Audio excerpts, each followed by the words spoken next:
welcome to another episode of The Adrienne Ross Show, where sports and culture connect.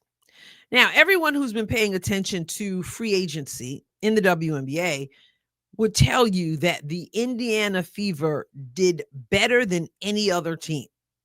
Absolutely did amazing things, made some great moves, made some moves that we said, oh, we hate to see her go or this person go. But we can't argue that this had to happen to be the contender this team wants to be. And then the pickups the Indiana Fever got, absolutely the reason why people are out there on social media whining and complaining about a super team and all this other stuff, because they know that the Indiana Fever did some good stuff.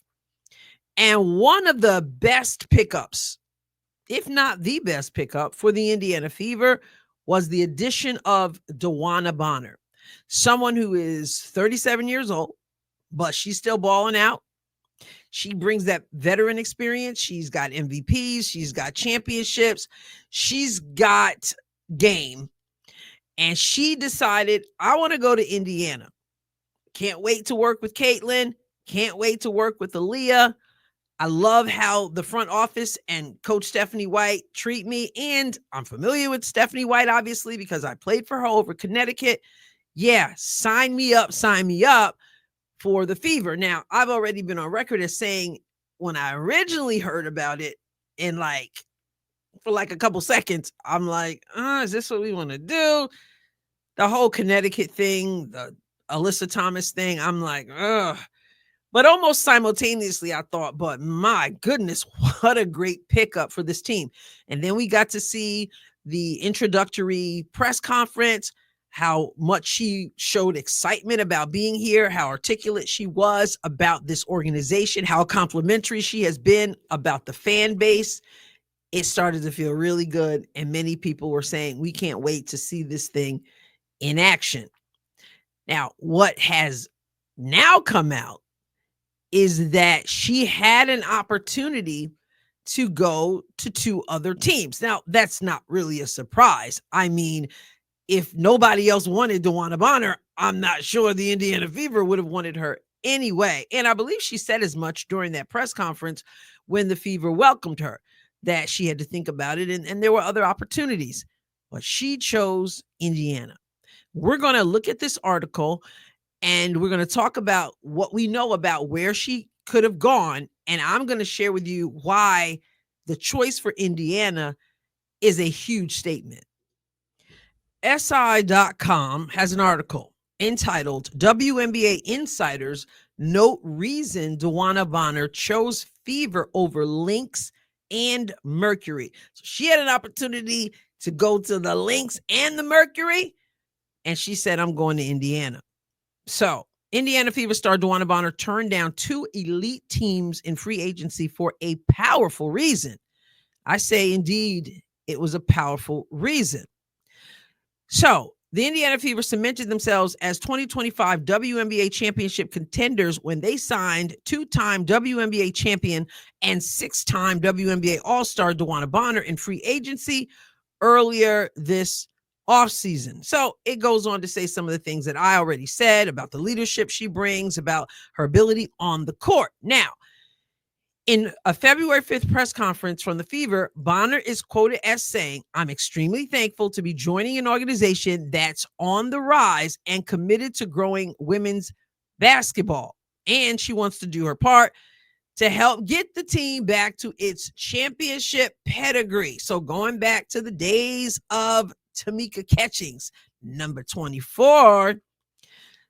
Let's move on. I don't want to read all these things about her. We know she's a great pickup. But the article asserts that both the Phoenix Mercury and the Minnesota Lynx were very interested in signing Bonner, who, of course, spent her past 5 seasons with the Connecticut Sun. So the Mercury seemed like a favorite to secure her. We know why. Alyssa Thomas left Connecticut, went to the Mercury. And some people used to say, well, they won't play if they're not on the same team and all this other stuff, which I thought was weird. But anyway, you're professional. Why, I'm only going to that team if she comes to that team. Just seems weird to me. And obviously it didn't pan out that way. So she made an adult decision. But she had the opportunity to go to Phoenix. And she had an opportunity to go to the Lynx as well. So let's look here. It says the article notes that Bonner ultimately decided to sign with Indiana in large part because she seemed to believe they had the best chances of competing for and winning a WNBA championship right now. I'm going to say it like that, right now. Okay, for those of you who are my Spanish speaking brothers and sisters, let's put it this way. Ahora mismo. Ahora mismo. Okay, right now, not next year, not the year after that, but ahora mismo, right now. Okay, so hearing that Bonner sees Indiana's championship prospects as superior to the Mercury and the Lynx, who came agonizingly close, and I'll get to that because agonizingly is a perfect word for that. Agonizingly close to the 2024 WNBA championship must be music to Fever fans' ears. So, we talked about Mercury. It's huge that she said, I'm not going to go to Mercury where Alyssa Thomas was. I'm not going to do that. But the Lynx, that's bigger. As this article says, the Lynx came agonizingly close to winning a championship. The Lynx appeared in the finals with the New York Liberty, and I contend, as others do, that the Lynx was robbed out of that championship. The officials had a lot to do with how that final game ended up. And I could see why Nafisa Collier and others, Coach Reeve, felt absolutely, probably literally sick to their stomachs the way it turned out. And you know they are. We can even see it in Nafisa Collier, even in a 3-on-3 league on Rival, that she is on a mission. And many would also contend that Nafisa Collier should have been the MVP instead of Asia Wilson. It is what it is. But what it is that Lynx, that's a force to contend with. That's a team that should, some would say, be in the finals again. And the coach, Cheryl Reeve, no matter what we think about things she has said about Caitlin Clark and the attitude she's had and the Olympic snub, if you want to call it that, which she says was not her decision, whatever. She's a good coach. Regardless of all the other stuff, we cannot take that part away from her. And we cannot take away that you got Nafisa Collier, you got Courtney Williams, you've got a team that plays well and that went to the finals. And DeWanna Bonner, who has seen a lot, experienced a lot in this league, said, let me look. Got Phoenix over here where Alyssa Thomas is. I got the Lynx over here that should have won a championship, that came so close, agonizingly close. And I got the Indiana Fever that finished at 500. I'll pick Indiana. Been a long time since the Indiana Fever competed for a championship. And yet she said, I picked Indiana, not because I just see such ability to grow down the line. She said, I want to win now. So when I weigh my options, I keep coming back to Indiana because I believe this team can compete for a championship and win a championship now. That is speaking volumes. And I say that because I've talked about this before. A lot of Indiana Fever fans are sort of like, we don't want to say too much about championship because we don't want to mess it up, and as if you could, right? But we don't want to mess it up, and we're just not sure how it's going to work out. And of course, we have to see how it works out. They have to gel. They have to adjust. The team looks a lot different than it looked last year.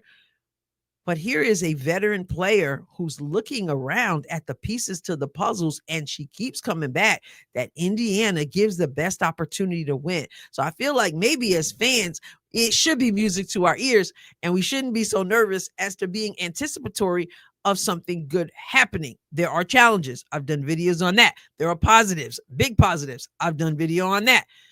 And yet DeWanna Bonner says, if I want to win and win now, then I'm coming to Indiana. And obviously she believes she can help make that happen. But She didn't come here to carry the load. She came here because she recognized what was going on. She recognized the front office. She recognized, obviously, she knows Stephanie White. She recognizes the talent of Caitlin Clark. She recognizes the talent of Kelsey Mitchell. She recognizes, and she said that she sees a great upside to Aaliyah Boston, and she wants to help bring it out. She feels that she could be so much more powerful. I believe that as well. And so she said, I'm coming there. So I believe as a fan, we don't know. We've got to see if it doesn't start out as we think, it doesn't mean it's over, but it says a lot for her to have the particular options she had. Now, we knew she had options, but when we hear what those options were, particularly with, in my mind, I mean, other than the personal thing with Phoenix and the potential with Phoenix, but particularly with the links, Nafisa Collier. I mean, how many times have I said, man, I would love to see Caitlin play with Nafisa Collier? Well, DeWanna Bonner, maybe that should be her nickname. DeWanna Bonner had that opportunity, and she said, give me Caitlin Clark, give me Kelsey Mitchell, give me Aaliyah Boston. I want to win, and I want to win now. Get in the comment section, subscribe to the channel, check out the second channel, Adrienne Ross Squared, and tell your friends, like. That thumbs up helps the algorithm. Help me fight the algorithm, as they say. I'll catch you next time, God willing. God bless you a bunch.